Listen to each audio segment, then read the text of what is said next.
बिस्मिल्लाहिर्रहमानिर्रहीम। आज हम आपके इस वीडियो में बहुत ही इंपॉर्टेंट टॉपिक पे बात करने वाले। इंपॉर्टेंट टॉपिक क्या है?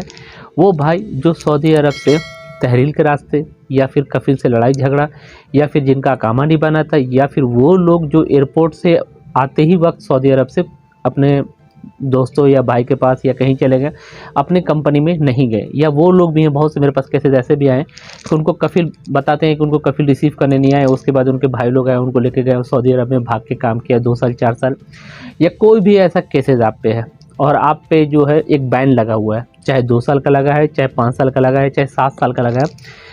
इस बैन को ख़त्म कैसे कराएं, ये पॉसिबल है कि नहीं, इस पे हम बात करेंगे। बहुत से भाई लोगों को सवाल है और मेरे हाथ में एक फ़ाइल है और फाइल इसमें तो बहुत सारे पेपर हैं अल्हम्दुलिल्लाह, लोगों के इंपॉर्टेंट डॉक्यूमेंट्स हैं जो लोगों के निकले हैं, और पर इसके अंदर जो 2 पेपर हैं वो आप लोगों के काम के हैं, जिससे आप लोग का ये डिसाइड हो जाएगा कि आप सऊदी अरब बैन ख़त्म होगा कि नहीं होगा, आप बैन ख़त्म करा सकते हो कि नहीं, और बैन ख़त्म कराने के कितने चार्जेस लगते हैं, ये बैन ख़त्म कराने के फुल प्रोसीजर क्या है। तो ये वीडियो आप लोगों के लिए बहुत इंपॉर्टेंट होने वाली है, चाहे इंडिया, पाकिस्तान, बांग्लादेश, नेपाल या जिस कंट्री में हिंदी ज़बान या उर्दू ज़बान के जानने वाले हैं, उन लोगों के लिए वीडियो बहुत इंपॉर्टेंट। और वो स्पेशली जो सऊदी अरब आना चाहते हैं नए वीज़े पे, उन पे बैन लगा हुआ है, चाहे हुरूब में थे, चाहे कोई केसेस थे, चाहे कोई भी ऐसे इशू थे जो सऊदी अरब से तहरील के रास्ते यानी जेल के रास्ते गए या फिर एम्बेसी के थ्रू गए या किसी थ्रू भी गए, तो उनके लिए वीडियो बहुत ही इंपॉर्टेंट होने वाली है। और इसमें आपको इंशाल्लाह सारे सवालों के जवाब इंशाल्लाह मिलेंगे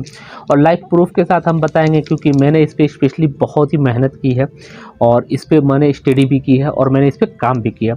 चलिए वीडियो शुरू करते हैं। सबसे पहले अगर आप हमारा चैनल देखते हैं और या पहली बार आए हैं तो सबसे पहले वीडियो को लाइक और शेयर और चैनल को सब्सक्राइब ज़रूर कीजिएगा, भूलिएगा नहीं, क्योंकि हमारे चैनल पे इसी टाइप से इन्फॉर्मेशन आपको मिलती रहती है जिससे आपका बहुत ज़्यादा फ़ायदा होगा। ख़ास करके खारजी लोगों के लिए और अच्छा इन्फॉर्मेशन यहाँ मिलती है, क्योंकि जो भी बातें हम करते हैं सीधे। अब हम बात करेंगे उनकी जिन्होंने अब हम बात करेंगे उनकी जिन पे सऊदी अरब में बैन लगा हुआ है। जबकि मेरे पास एक पेपर है, मैं आपको पेपर निकाल के देता हूँ। मेरे पास बहुत सारे डॉक्यूमेंट्स हैं, मैं एक डॉक्यूमेंट्स निकाल के आपको चेक कराता हूँ, उसके बाद इंशाल्लाह इस पे हम बात करेंगे।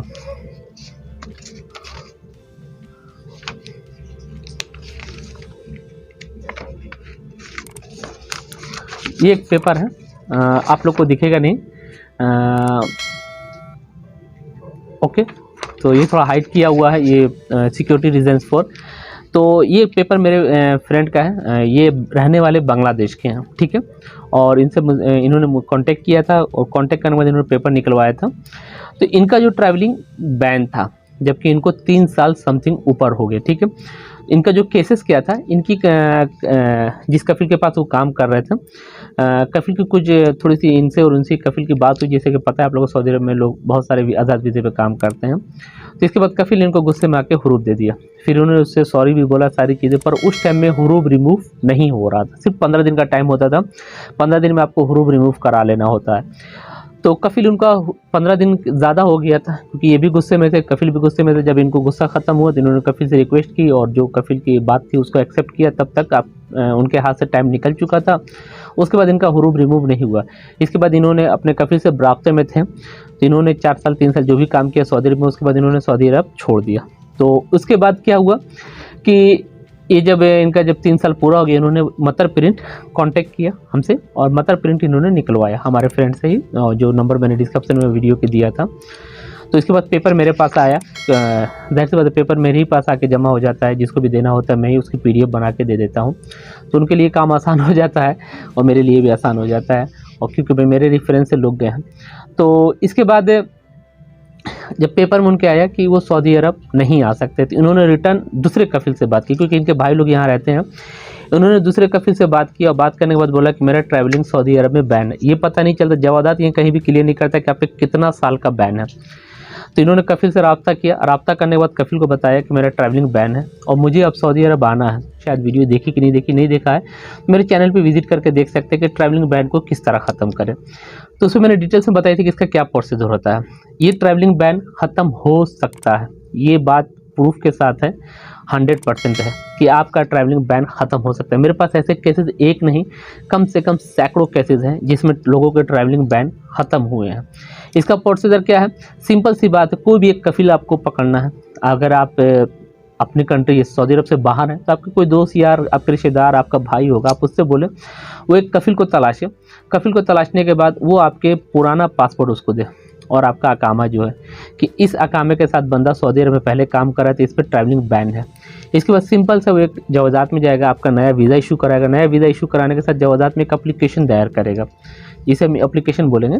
एक एप्लीकेशन दायर करेगा। एप्लीकेशन दायर करने के उसमें बोलेगा ये बंदे की मुझे ज़रूरत है और इसका ट्रैवलिंग बैन ख़त्म करना है और मैं इसे बुलाना चाहता हूँ, तो ऑटोमेटिकली आपका ट्रैवलिंग बैन ख़त्म हो जाएगा। ऐसे मेरे पास बहुत सारे केसेस हैं, एक नहीं बहुत सारे केसेस हैं।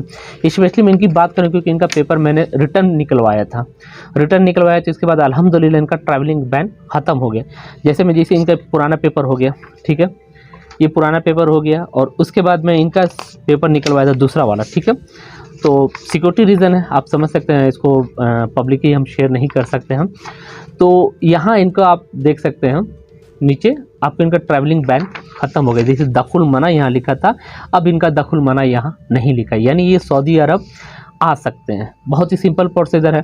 आपको कोई भी कफिल तलाशना है, कफिल से बात करना है। और मैं इसके अंदर एक चीज़ और क्लियर कर दूँ, बहुत ज़्यादा लोगों के सवाल है इसके अंदर और कमेंट्स भी हैं और लोगों के स्पेशली व्हाट्सएप पे बहुत ज़्यादा मैसेज आते हैं कि इसमें ख़र्चा कितना आएगा। सबसे पहली बात, इसमें कफिल का कोई भी रुपया नहीं लग रहा, नहीं कोई जवादात में इसका कोई बड़ा अमाउंट पे करना है। मेरे पास जो केसेस आए हैं एक इंडिया से थे और जिनका इन्होंने अपने कफिल से, मतलब इनके भाई लोग यहाँ रहते थे। इसके बाद इन्होंने अपने भाई को बोला, भाई ने उनकी अच्छी जमती तादाद विदे को, मतलब उनके से ख़रीदने की बात चल रही थी उनकी कफिल की। तो इसके बाद उनके कफिल ने सिर्फ उन्होंने उनसे 1000 रियाल लिया। 1000 रियाल लेके इनका ट्रैवलिंग बैन ख़त्म कर दिया है और वो अब सऊदी अरब में भी आके काम भी कर रहे हैं। जबकि इनका जो पेपर उन्होंने निकलवाया था आज से करीब 4 महीना पहले, मुझसे ही निकलवाया था, तो इनका ट्रैवलिंग बैन था। जब इनके भाई ने उनके वीज़ा वूज़ा की बात की कफिल से वीज़ा इशू कराया, तो इसके बाद इनका ट्रैवलिंग बैन ख़त्म हो गया और ओनली फॉर 1000 रियाल कफिल ने चार्ज लिए। और जिनकी मैं पहले बात कर रहा था जो बांग्लादेश के हैं, इनका जिस कफिल से उन्होंने बात की थी उसने 10,000 रियाल लिया। तो ये डिपेंड करता है आपके ऊपर कि आप कौन सा कफिल और कैसे किस तरह से उससे बात करते हैं, आप उसको किस तरह राज़ी कर सकते हैं। ये बहुत से भाई लोगों का सवाल है कि भाई कितना पैसा लगता है, तो इसका कोई ज़्यादा चार्जेस नहीं लगते, सिर्फ कफिल की मेहनत लगती है। और जो कफिल अगर आप क्लिक करेगा तो अल्हम्दुलिल्लाह आप उससे काम करा लें। तो आई होप अब आपको समझ में आ गया होगा कि अगर आप पे बैन लगा हुआ है, ट्रैवलिंग बैन लगा हुआ है, तो उसे आप रिजेक्ट कैसे कराएं, कैंसिल कैसे कराएं। तो वीडियो थोड़ा लंबा हो गया क्योंकि इन्फॉर्मेटिव वीडियो बहुत थी, क्योंकि उन लोगों के लिए बहुत ज़्यादा ज़रूरी थी जो भाई लोग सऊदी अरब से बाहर हैं और सऊदी अरब अब आना चाहते हैं। क्योंकि सऊदी अरब ऐसी जगह एक बार अगर जिसने यहाँ काम कर लिया तो मेरा अंदाज़ से शायद अदर कंट्री में उसका दिल नहीं लगेगा। क्योंकि बहुत ज़्यादा लोगों के इसमें यही होते हैं कि सोचते हैं कि सऊदी अरब में ही मैं किया था तो मैं सऊदी अरब में ही जाऊं। तो आप सऊदी अरब आ सकते हैं, आपके लिए अच्छी खबर है और प्रूफ के साथ खबर है।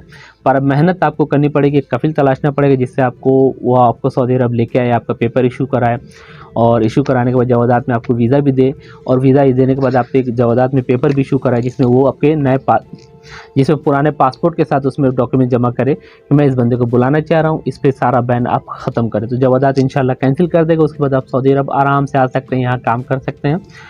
तो आई होप इन्फॉर्मेशन पसंद आई। इन्फॉर्मेशन पसंद है उन भाई लोगों के साथ ज़रूर शेयर कीजिए जो भाई लोग इस कंडीशन में हैं कि उनका ट्रैवलिंग बैन है। और बहुत से ऐसे मेरे पास केसेस में कुछ चीज़ें और क्लियर कर दूँ। मेरे पास डेली बेसिक पे 1 या 2 लोग ऐसे आते हैं जिनको कहीं ना कहीं किसी एयरपोर्ट से रिपोर्ट किए जाते हैं, चाहे वो जद्दा हो, चाहे जद्दा हो, चाहे दमाम हो, चाहे रियाद हो, चाहे जुबैल हो, या कोई भी सऊदी अरब की सिटी में अगर आते हैं उनको पता नहीं होता उन पर बैन है कि नहीं। जब वो सऊदी अरब में जब एंट्री करते हैं तो उन पर पता चलता है कि बैन है और उसके बाद उनका लाखों रुपया जो है चला जाता है। तो मैं आपको एक छोटी सी चीज़ रिकमेंड ज़रूर करूँगा, अगर आप सऊदी अरब आना चाहते हैं काम पे, अगर आप सऊदी अरब में किसी भी कंडीशन में घर गए थे, लड़ाई झगड़ा, अकामा एक्सपायर, तहरील के रास्ते, तो प्लीज़ आप छोटा सा पेपर ज़रूर निकलवाइए जिसमें ये डिसाइड हो जाए कि आप पे बैन है कि नहीं। अगर आपका बैन होगा तो जाहिर सी बात है वहाँ आपको जिस तरह पेपर में लिखा रहता है दखुल मना, यानी आप सऊदी अरब में एंट्री नहीं कर सकते। अगर फिर भी आप आएंगे तो आपको एयरपोर्ट से ही रिपोर्ट कर दिया जाएगा और सारा पैसा आपका पानी में, क्योंकि इसमें किसी एजेंट की भी गलती नहीं है। गलती सिर्फ और सिर्फ देखा जाए तो हालात और मजबूरी और आपकी है कि आपने अपना डॉक्यूमेंट्स क्यों नहीं चेक कराया, ठीक है। और अगर आप आ सकते हैं यानी जितने साल का भी बैन होगा, आपके 2 साल 3 साल 4 साल जितने साल का हो, और उसके बाद अगर आप पेपर पे निकलवाएंगे, अगर पेपर पे लिखा रहेगा दखुल मना नहीं, तो फिर आपको कोई भी दिक्कत नहीं होगी, कोई भी प्रॉब्लम नहीं होगा, आप सऊदी अरब आ सकते हैं। अगर आपको पेपर निकलवाना है तो मैं फिर आपको बता दूं, डिस्क्रिप्शन में नंबर है, आप उस नंबर पे व्हाट्सएप पे कांटेक्ट करेंगे, वहाँ अपनी बात बताएंगे कि आपके साथ एक्चुअली सऊदी अरब में क्या हुआ था। तो फिर वो आपकी सारी बात समझ जाएंगे और आपको फिर अच्छी तरह से वो समझा भी देंगे, और फिर आपका पेपर 24 घंटे के अंदर अंदर निकाल देंगे। पेमेंट इंशाल्लाह वो आपको बता देंगे वहीं कि इसके कितने चार्जेस लगते हैं, क्या लगते हैं, और इसके बाद आपके सारे काम इंशाल्लाह ईजी हो जाएंगे। तो आई होप इन्फॉर्मेशन पसंद आई। इन्फॉर्मेशन पसंद है तो वीडियो को लाइक कीजिएगा और चैनल को सब्सक्राइब ज़रूर कीजिएगा। दुआ में याद रखिए अपने भाई को। अल्लाह हाफिज़।